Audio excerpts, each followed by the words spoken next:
relevance of Prophet Muhammad in 21st century is an issue which is being raised nowadays, and many people they raise this issue that how far Prophet and his thoughts are relevant in this 21st century. The answer to this question is surely a positive answer. I am of the sure opinion that Prophet Muhammad and his teaching and his preaching and his thoughts are still relevant. It is because whatever areas, whatever issues are being raised today, the problems in the society which are discussed and debated and deliberated in this society, 21st century society, and the answers to these questions and the solutions to these questions long back were discussed by this great prophet. I will quote some examples. For example, today we are talking about universal brotherhood. Long back, some hundreds of years back, Prophet Muhammad has talked about this universal brotherhood. Now, when universal brotherhood is possible, when there is no discrimination on any ground among the society, among the individuals, on the basis of caste, creed, religion, color, or even economic status. When this discrimination is at a zero level, then only you can reach to the universal brotherhood. If the society is divided, if the individuals are labeled like this, then this kind of universal brotherhood is not possible. Even they cannot be discriminated only on the grounds because he has been born in China and he is born in Iran, or he is born in Iraq. So regionalism or sects or color, caste, and even the class, these should not be the barriers to bring the society together. Now this kind of thought, visionary thought, was in those days put before the society. And the greatness of the prophet is that he has not only given these thoughts, but he has tried to put these thoughts in action. He has paid price for all these things to put his ideas into practice.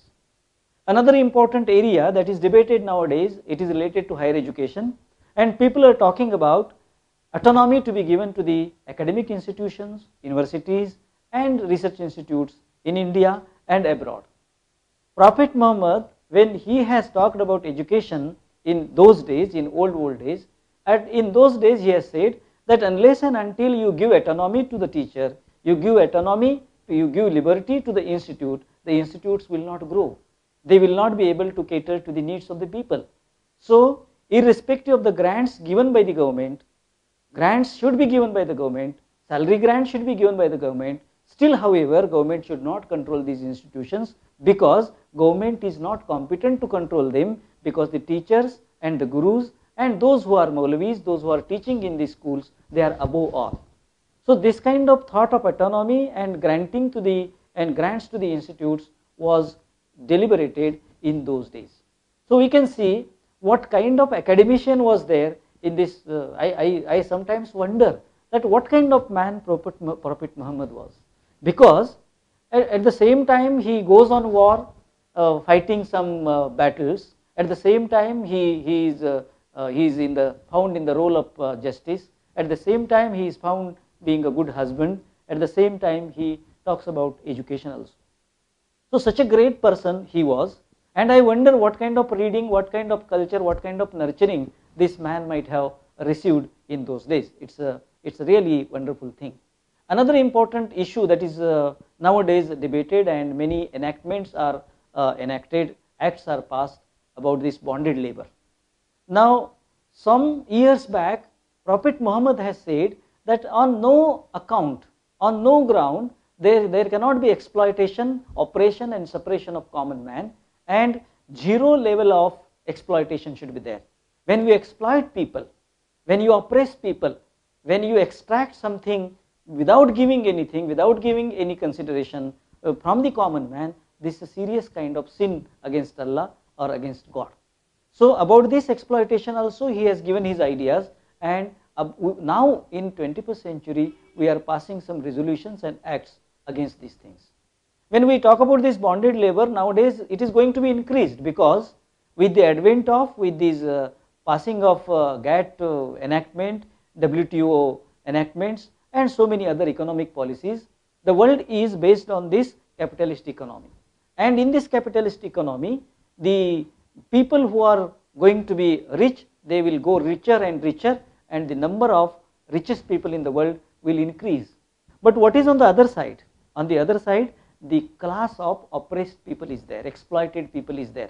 And Prophet Muhammad has said long back that such kind of exploitation is a very serious problem, which is going to divide the society.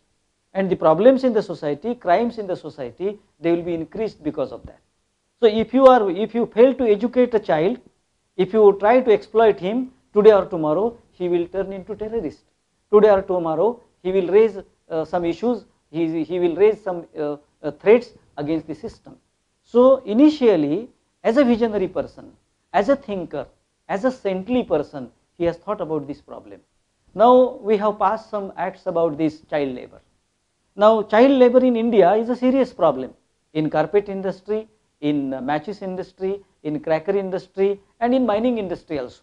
And nowadays sexual abuse of children is also going on in some states in the name of tourism. It's a very serious problem. But long back, hundreds of years back, Prophet Muhammad has said that child who has not completed 14 years of age, the child who is innocent, who is not able to help himself, help herself, should be protected, should be given protection, should be respected, should be given a kind of security. So this kind of visionary thoughts, this kind of thoughts of reformers' ideas. He was a reformer, and whatever reforms these modern societies are bringing now, such type of reformers' ideas were there in his preaching. So when we talk about even the foeticide and infanticide nowadays, about that also he has deliberated and given some ideas. Nowadays doctors are being punished because of that. Many problems, many activists are raising some issues about the infanticide and especially the childbirth, girl childbirth, many issues are there. So Prophet Muhammad is a person, is a prophet who has talked in detail, who has given his preachings in detail about all these problems in the society. So Prophet Muhammad is such a person, is such a visionary man, is such a prophet who was looking beyond the years, who was looking 100 years ahead. So we have some management thinkers now, some educational thinkers now, some philosophical thinkers now. So performing all his duties, he was thinker at the core of his heart. He was a social reformer at the core of his heart. And if we say that his thoughts are relevant now, we have to prove that how are they irrelevant. And on the other side, we can prove that how are they relevant. All the enactments and the acts which are being passed against the domestic violence against the women, or violence against the women, or violence against the children, or violence against the employees. When a person hundreds of years back, hundreds of years thinking about all these problems, we cannot think, we cannot say, it will be injustice to him that all these thoughts are irrelevant. So as per my view, as per my opinion, and I am sure that Prophet Muhammad and his thoughts, even his life should be kept open, because his life was an open book. Even we can say what kind of ideas he was having about women. There is one quote that when a man gets good wife, that is the greatest achievement in his life. Even if he has said about mother, mother is such a person, such a holy person, where heaven is underneath her feet. So when Prophet Muhammad is having such good ideas, great ideas, noble ideas about mother and wife, means about women, how can we say that his preachings are irrelevant?